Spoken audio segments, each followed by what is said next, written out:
নীলাখামৰ চিঠি। মৰম ল'বা বুলি নকওঁ, তুমি কুশলে আছানে? আজি বহুত দিনৰ মূৰত তোমালৈ চিঠিখন লিখিবৰ বাবে হাতত কলম তুলি ল'লোঁ। সু তাহানিতে বেদনাৰে ভৰপূৰ বাকচটো তলা লগাই থৈছিলোঁ। ভাবিছিলোঁ কাহানিও খুলি নাযাওঁ। আজি হঠাৎ তোমালৈ মনত পৰিল আৰু বাকচটো খুলি চালোঁ। তাত জানা, পুৰি ছাই হোৱা সপোনৰ অৱশিষ্টবোৰহে আছে। চকু পানীবোৰ গোট বান্ধিল, তেজমঙহৰ হৃদয়খন শিল হ'ল। সেই বেদনাৰ বাকচটোৰ মাজত নিজক আকৌ এবাৰ সুমুৱাই চালোঁ।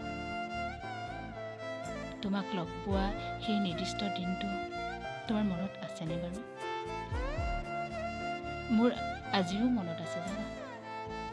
তুমি ড্ৰয়িং ৰুমৰ কোনোবা এখন চোফাৰত বহি ফোনত বাৰ্তালাপ কৰি আছিলা। কাৰ লগত মই ঠিক নাজানো। হঠাতে মোক দেখি তুমি মোৰ চকুত চকু থৈ থৰ হৈ ৰৈছিলা। তোমাৰ সেই দুচকুৰ চাৱনিত কি আছিল মই নাজানো। গোটেই ৰাতি শুব নোৱাৰিলোঁ। পৃথিৱীৰ সকলো সৌন্দৰ্য যে তোমাৰ দুচকুতেই পালোঁ। দুদিনমানৰ পিছত আৰম্ভ হ'ল আমাৰ চিনাকি পৰ্ব। তাৰপিছত হোৱাটছএপ, ফোনত বাৰ্তালাপ। এনেকৈয়ে আৰম্ভ হৈছিল আমাৰ বন্ধুত্ব। আৰু সেই বন্ধুত্ব কেতিয়া প্ৰেমলৈ ৰূপান্তৰিত হ'ল গমেই নাপালোঁ। সকলো ঠিকেই আছিল। মুক্ত আকাশৰ তলত সিঁচি দিছিলোঁ প্ৰেমৰ সেউজীয়া বীজ। তোমাৰ চহৰখনৰ সেই কৃষ্ণচূড়াজোপাৰ তলতেই আছিল আমাৰ দুয়োৰে চিনাকি ঠাই। পলাশৰ ৰংবোৰত ৰাঙলী কৰিছিলোঁ দুয়োৰে দুগাল। ধাৰাসাৰে তিতিছিলোঁ প্ৰেমৰ বৰষুণ জাকত। অনুভৱ কৰিছিলোঁ মোতকৈ সুখী আৰু কোনো নাই। হঠাৎ এদিন অনাকাংক্ষিকভাৱে নামি আহিল কাল অমানিশা।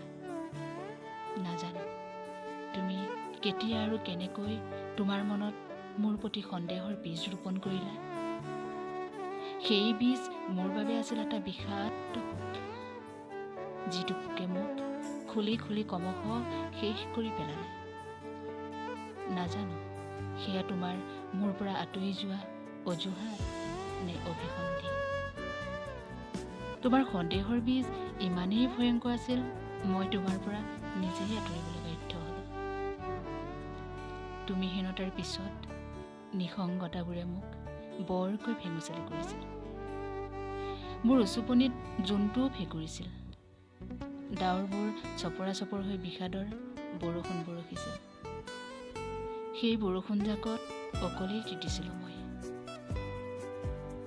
তোমাৰ বাবে মই প্ৰিয়জন নাছিলোঁ, প্ৰয়োজনহে আছিলোঁ। তুমি খেলি ভাল পোৱা, মই এটা মাটিৰ পুতলা আছিলোঁ। কেতিয়াও ভবা নাছিলোঁ তোমাৰ অপ্ৰয়োজনত মোক দলিয়াই দিবা আৰু মই ভাঙি ঠান বাদ হৈ যাম। বৰ নিষ্ঠুৰভাৱে দলিয়াই দিলা তুমি, বৰ নিষ্ঠুৰ। ডিয়েৰ প্ৰেমিক, সকলো শেষ হোৱাৰ পিছতো মই শেষ নহ'লোঁ। শেষৰ পৰাই আৰম্ভ কৰিলোঁ নতুনত্ব। বুকুত নতুনকৈ ৰুই গ'লোঁ প্ৰেমৰ ৰক্ত জবা। সেউজীয়াই উপচাই দিলোঁ বুকুৰ চনপৰা পথাৰ। মই জনী আকৌ মই হৈ জি উঠিলোঁ। এতিয়া তোমাৰ দৰে প্ৰতাৰিত প্ৰেমিকৰ প্ৰয়োজনবোধ নকৰোঁ। পুৰণি ডায়েৰী পৃষ্ঠাবোৰ ঘূণে ধৰিলেও খুলি নাচাওঁ। তুমি কুশলে থাকা। মোক দিয়া কষ্টবোৰ তোমাৰ প্ৰেয়সীৰ পৰা যাতে কাহানিও নোপোৱা। বৰ কষ্ট হয় জানা, বৰ কষ্ট। মোৰ দৰে তুমি কষ্টবোৰ সহিব নোৱাৰিবা। ভগৱানৰ ওচৰত প্ৰাৰ্থনা কৰিছোঁ তুমি সুখী থাকা।